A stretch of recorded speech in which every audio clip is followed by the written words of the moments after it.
Happy Monday, everybody. Welcome to the podcast. Can you believe it's already the end of February? I can't get over that. These last 2 months have gone by really, really fast. So today, spent some time trying to think about what to bring up in for today's topic. And JT is out today, so we'll see if we can get him in on Wednesday or Friday here. But in the meantime, I'm going to be doing things solo.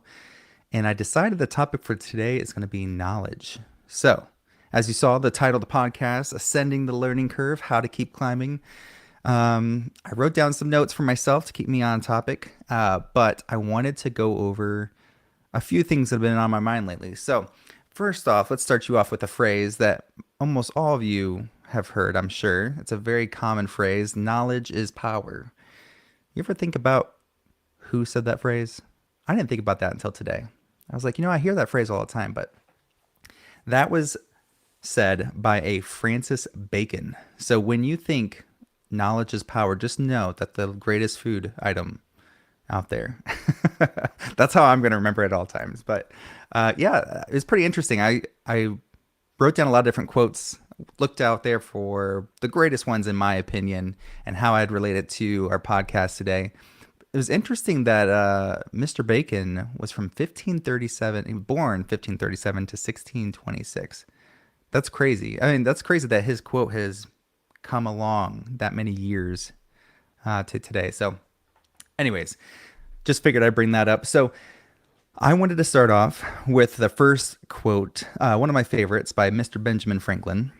An investment in knowledge pays the best interest.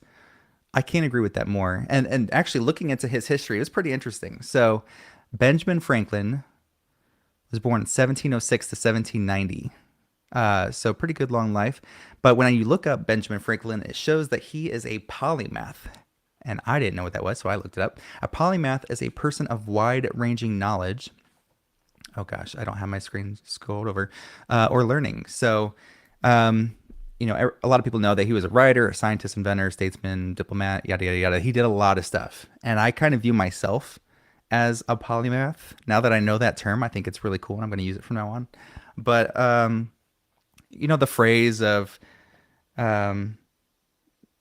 master of no skills, good at a lot of different things. I feel like I fit into that pocket quite a bit. So, yeah, so for that phrase, an investment in knowledge pays the best interest. I can't say that I've ever heard a more truer statement. It's funny how when we're younger, we all grow up in there's so many different variables out there. We have different living situations, different families, education, we're young and dumb and stubborn in a lot of ways. But I feel like we don't really learn a lot of the much needed skills growing up.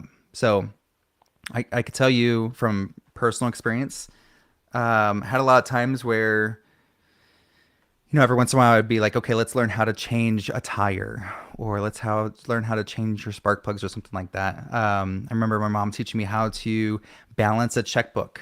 Those are all good skills. But when you're young and you don't ever use those skills, you quickly unlearn those skills. And so as I was digging around my office, I actually found one of the first books that I received, and it's not even that great of a book, and I don't know why I kept it, but it's called The Reader's Digest Book of Skills and Tools.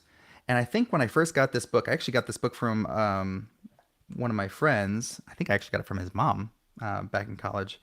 It was cool. It had a lot of great techniques on woodworking and stoneworking and, how to do this and that. But when you're in college, they're all cool skills to know. But if you're not going to use them, then it's kind of a book that falls off the wayside. Now, I can tell you, recently I got a book called What School Should Have Taught You, The 75 Skills You Actually Use in Life by Aiden Tate. Now, that has been a great read, okay? I've started going through this, and you've got everything in here from cars to money to food, health, safety. This has actually been a really good book, and definitely some of the items that I've had checked in my own brain on what I'm going to help teach my kids as they get older. But I think when it comes to knowing how to do different tasks on your day-to-day life, it's going to just save you so much money in the long end. So, um, and with that being said, I feel like today in today's society, knowledge just seems to be slipping away. Yeah, we have a lot of great technology out there today, yes. But if I were to go up to somebody and say, "Hey, do you know how to change your cabin filter for your car?" No? Okay. Do you know how to change your air filter for your engine? No? Okay. Do you know how to change your bathroom fan and your bathroom, to get all the moisture out of the air? No? Okay. There's so many things that we use on a day-to-day basis, and a lot of people don't know how to operate it, how to fix it, how to dispose of it, just any kind of aspect relating to the item. So I want you to ask yourself, how are you passing on your future knowledge? I could tell you, I try to make it a habit of every single day teaching my boys, and sometimes my wife too, because I mean, we're all learning something new, something learned every day to try to keep on passing on that information. So I just want to talk about a few things that I've learned over the years that I think that have helped tremendously. Um, and we'll start off with just I put a bunch of different topics. So if you're watching the video on YouTube or Spotify, just know I'm looking at my handy dandy sheet here. But first off, I put handyman. I finished my basement pretty much by myself. I had probably 10% of it was for family members or additional help from people.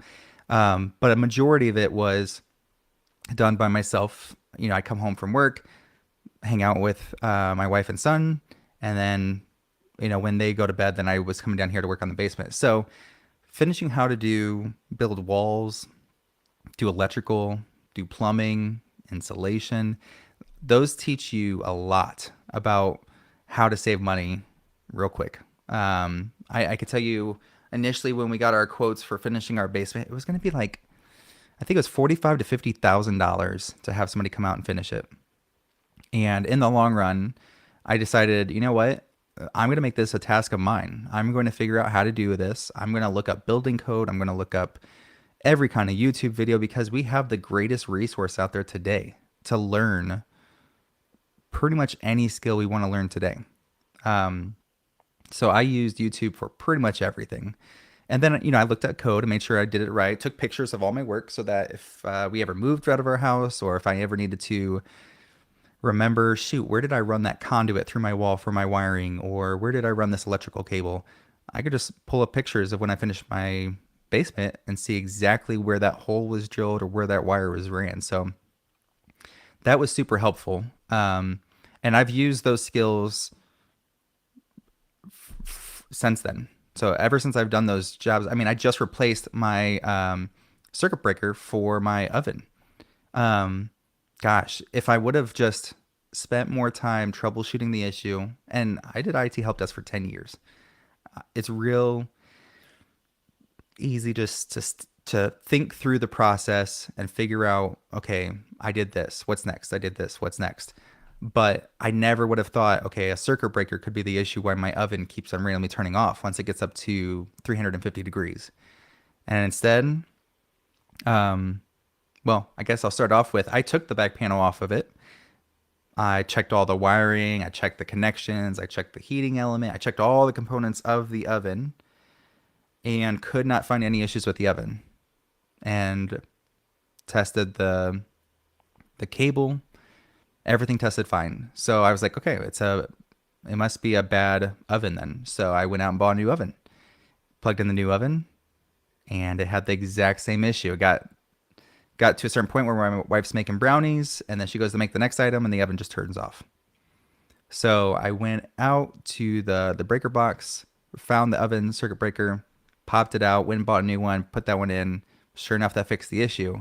But that issue cost me $800, whatever it was for a brand new oven. So I think it's vital that people continue to learn things to help save themselves some money. I can't tell you how many times I was taken advantage of every time I went to a car dealership or a shop to go get my oil changed or my filters replaced or my fluids, whatever the case may be. And when I first found out how cheap it was to replace my own cabin filter and my own engine air filter, I was mad.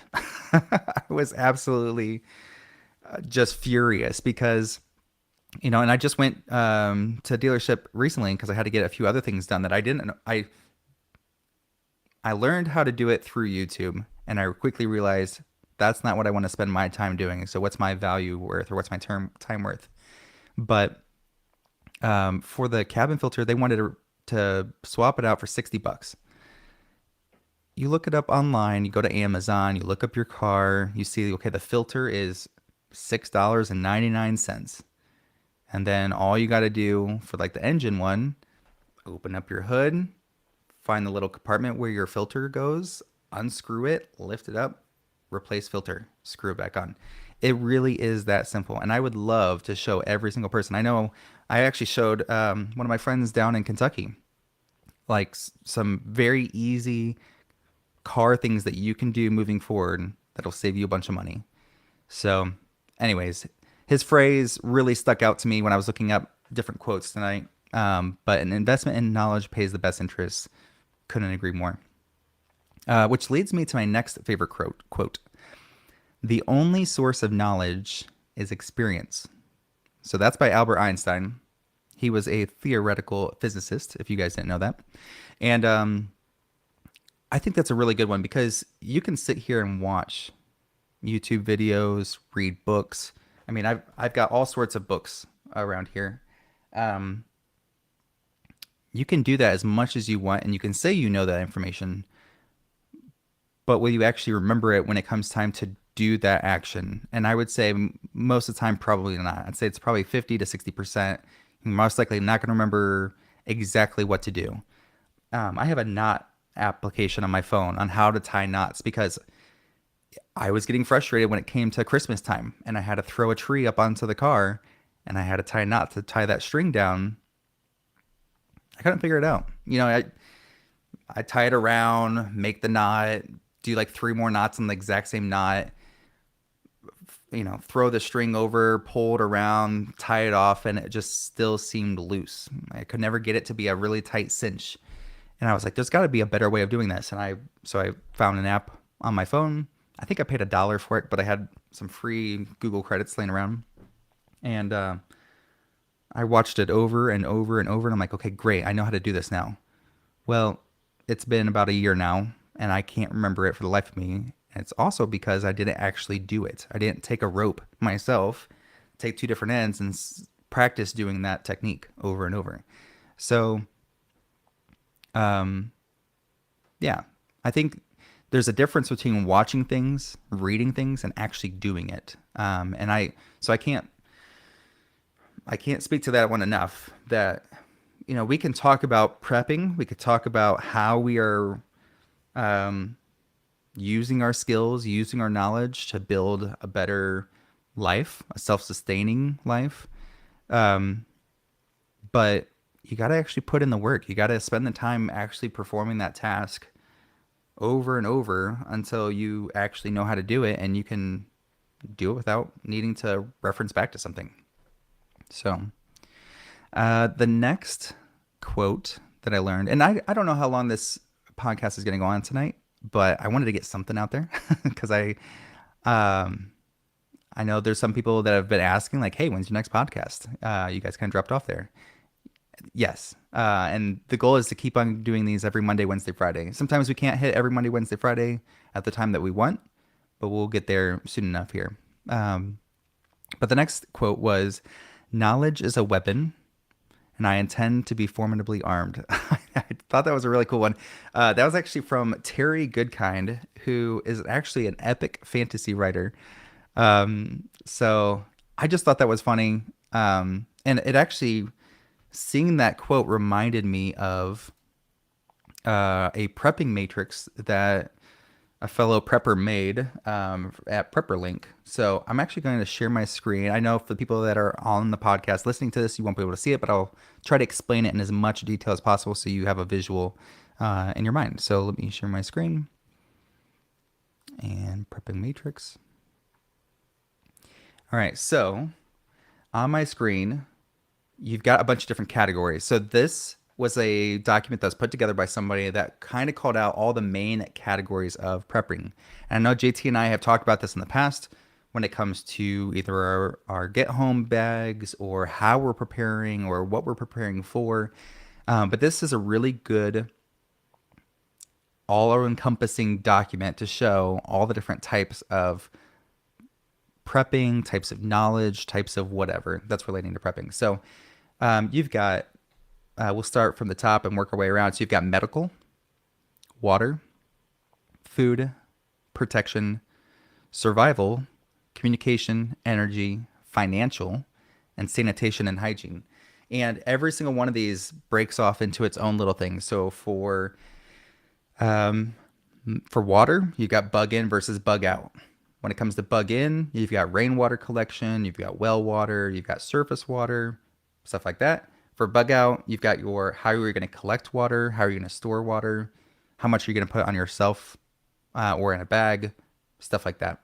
And what's great about this is it doesn't matter which direction you want to go in when it comes to prepping. Think of whatever scenario that works best for yourself, whether it's your area, if you're in a high, you have experienced a lot of tornadoes or earthquakes.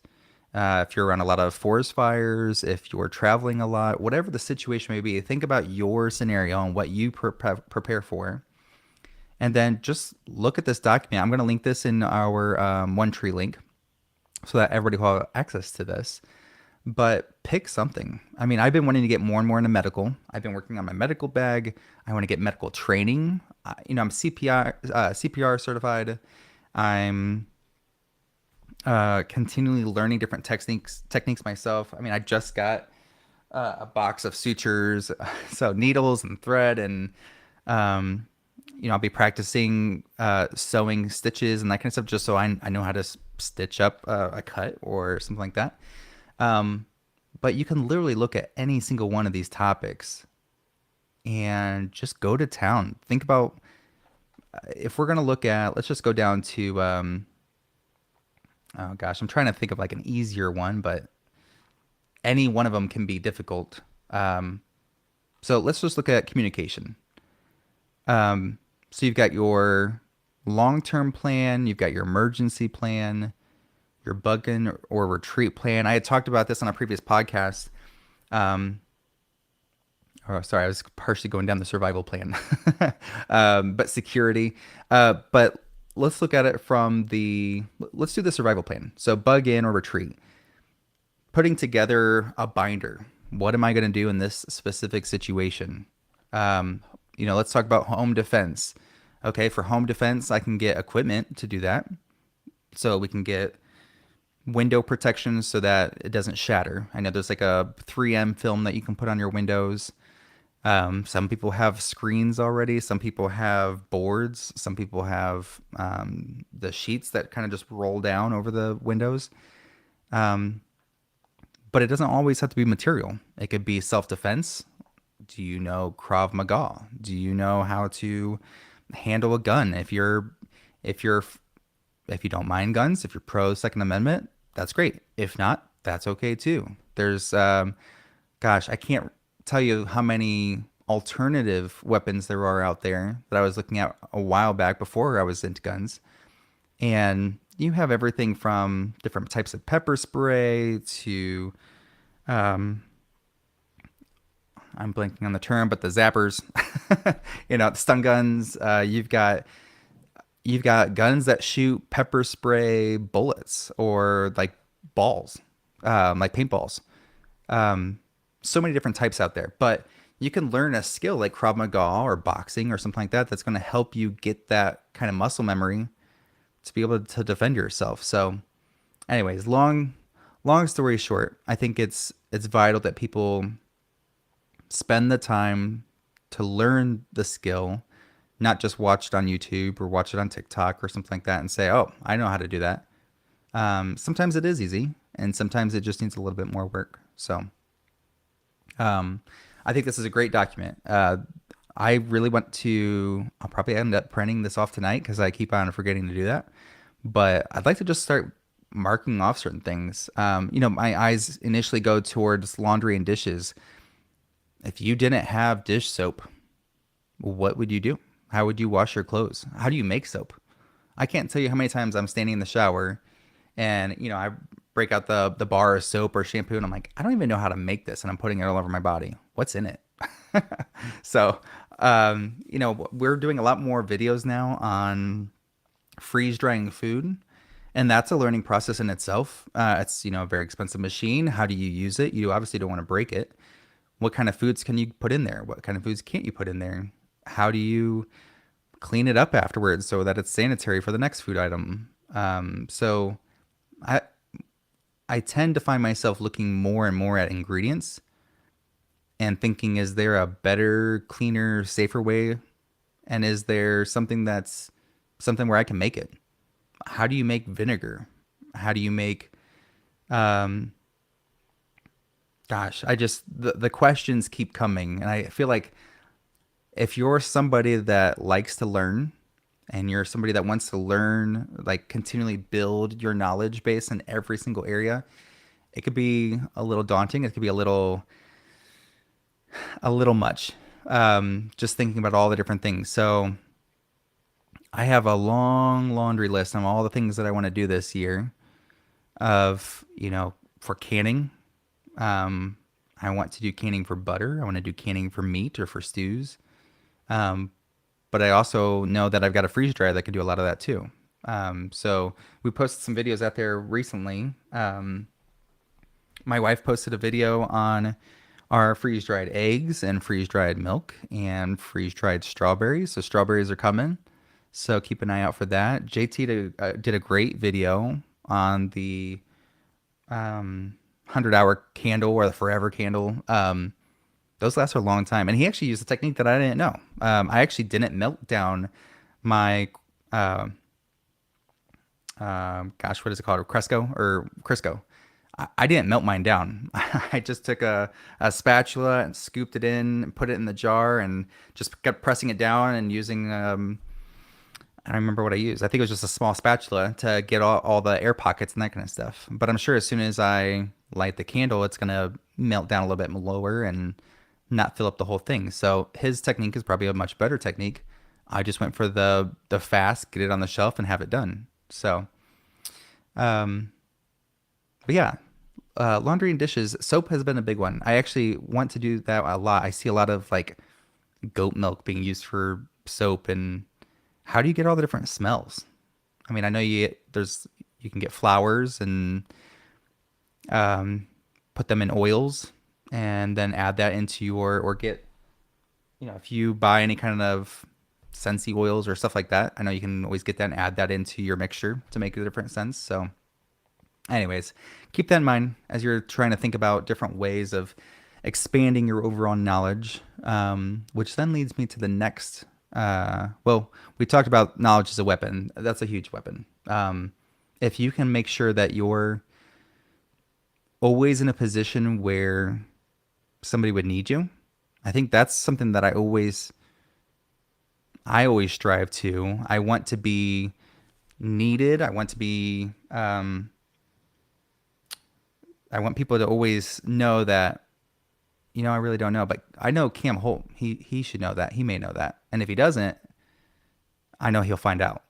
So that's something that I strive for, because I like being relied on. I like people knowing that they can come to me for help or come to me for whatever case, and I could provide a service for them. Because I feel that I'm very giving or serviceable. I mean, I like to help out in any way I can. So um, that's why I'm part of a lot of different organizations, part of Lions Club, I help coach every single sport my boys ever want to do. And I always want to make sure that even if I don't know it, I'm not going to be the person that's like, now go have fun, kid. I want them to rely on their dad. I want them to know that I will figure it out and I will help them. So I coach baseball. I'm currently coaching basketball. I will be coaching baseball here again for the fifth year. Yeah, fifth or sixth year now. Um, Soccer, um, you name it. There's a long list. So, um, yeah, I think I've stayed on that topic long enough. So the next quote, and I think I'm gonna this is probably like halfway, kind of wrapping it up here, but the goal of education is not to increase the amount of knowledge, but to create the possibilities for a child to invent and discover, to create men who are capable of doing new things. I like that because, well, first off, that phrase was from a French individual, Jean Piaget. Um, and he was a psychologist known for his work on child development. So I thought that was pretty interesting. But, um, anyways, as a father of two boys, I can't tell you how important this is in my heart, because I want to raise two self-sufficient, independent boys who know their history, who know how to do things when they get older, and that they can come to me to help guide them and kind of just help figure things out on their own too. I think if I see more and more kids today that are just they don't know what to do. They don't even ask how to do it. They just say, "Mom, Dad, how do I do a blank?"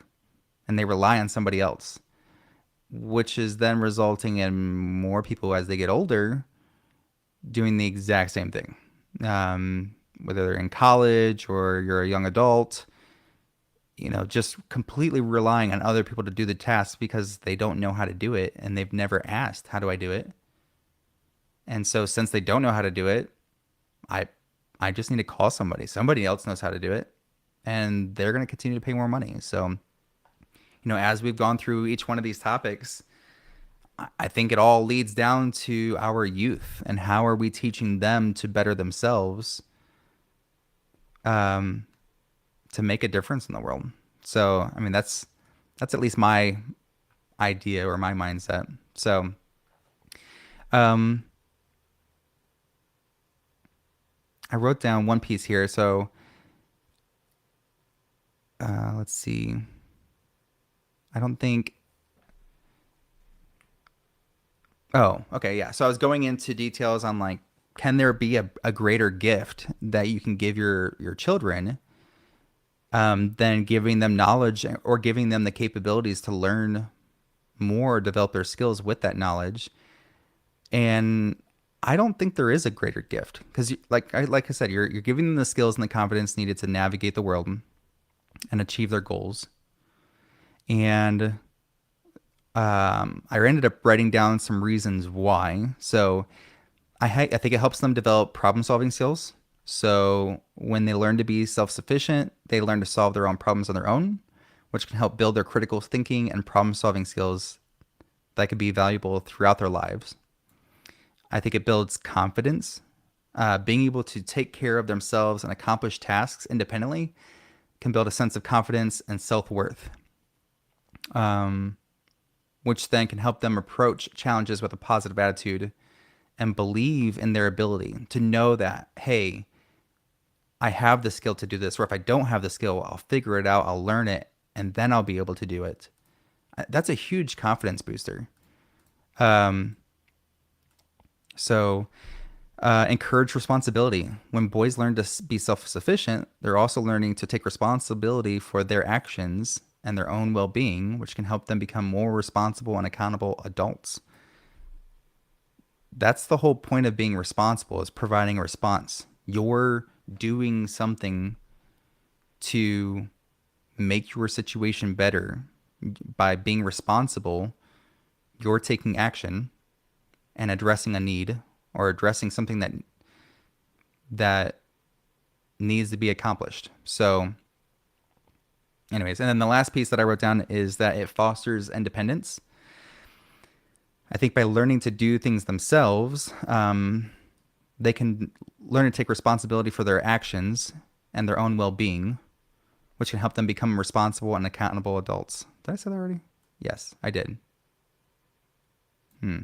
Foster independence. I think that's the one I was on. By learning to do things for themselves, boys can develop a sense of independent and self-sufficient or self-reliance that can help them to become more self-sufficient and less reliant on others. So, as we talk more and more about prepping, that's what I kept on coming back to was that by helping them give these skills, and it could be the basics. I mean, super basics. Let's talk about gardening. This last year was a huge eye opener for both of them on where does our food come from. They helped us plant cucumbers for pickling, and they love pickles. And when they found out that they can grow their own cucumbers and then turn them into pickles, they were all about, hey, can I go out to the garden and pick some more cucumbers and make more pickles? Heck yes. Here you go. Here's a bucket. Go pick as many as you want. Um, Potatoes. My youngest is obsessed with French fries. He wants them for every single meal. And so when I said, hey, we can grow our own potatoes, and then anytime you want French fries, we'll go buy a little device that you stick your potato in there and smash them through it, and now you've got French fries. He thought that was the coolest thing in the world. What? We don't need to go to the restaurant anymore to go get French fries. We can make our own French fries. Um, so just going over like little things, how to grow. I mean, take a sunflower seed and stick it in a little pot. Um, get a wet paper towel and put it in the window and see it sprout after, a week. Um, it just opens up their eyes and allows them to better understand the world. And then that's a stepping stone for the rest of their life. Um, so we try to do a lot of involving our kids. My wife's doing more and more like let's get them involved with cooking and baking. So they'll bring up a chair to the island and start working on how to mix things and mix your dry ingredients and your wet ingredients, or um, they're just techniques that if you don't have somebody to guide you, you're always going to think, man, I wish somebody would have taught me this when I was younger. Can't tell you how many times I've had that same thought process um, over these last few years. So overall, teaching our younger generations or my young boys to be self-sufficient, independent is a valuable gift that can help them develop their skills, their confidence, and mindset to succeed in life. So that was my overall thing I wanted to communicate, is just get out there and spread things that you know. I mean, you take the time to learn something, or even if you don't and you just happen to come across something, you're like, oh, wow, I never knew that. Well, I bet there's a whole lot of people out there that don't know that either. So um, I wanted to give you a stunning stat for this for this podcast, and I found the coolest media thing. Let me see if I got the right transition here. According to a study by IBM, the world's collective knowledge is currently doubling every 12 hours. I just thought that was really cool. How cool is that? Every 12 hours, the world's collective knowledge is doubled, which then means that the amount of information and knowledge available to us is increasing at an unprecedented rate, and highlights the importance of lifelong learning and continuous education in order to keep up with this rapid pace of change. I thought that was, I've heard that stat before, and I think I've called it out in a previous podcast, but I didn't know what it was until I looked it up today. But if it's every 12 hours today, I'm curious now, because I'm a very analytical guy, what was it? At what point was it every 24 hours? Or at what point was it every 48 hours? How fast has it progressed? And are we going to get to a point, when is 12 hours going to go down to 6 hours? Is it once our population doubles? Is it based on this different technology? I mean, we've talked about Chat GPT for like AI technology. To me, that gets scarier and scarier. It's good because we're using technology to help us. At the same point in time, AI doesn't ever forget. There's no human brain behind it. It's a continual pumping and dumping of information into a system that can take that information and do whatever it wants with it, unless we set those guidelines. So just something to keep in mind out there. I don't want some Terminator kind of scenario. We see a lot of movies out there for doomsday, and that's one of my concerns as we get further and further into AI technology. So, anyways, in short, passing on knowledge to future generations is essential for continued progress, understanding, and preservation of a society as a whole. And I encourage you all to go out there, learn something new, and pass it on to somebody else. So that's going to be it for today's podcast. I hope everybody got something out of this. And if not, there'll be another one on Wednesday. So good chatting with you all. And looking forward to our next topic on Wednesday. So have a good night, everybody.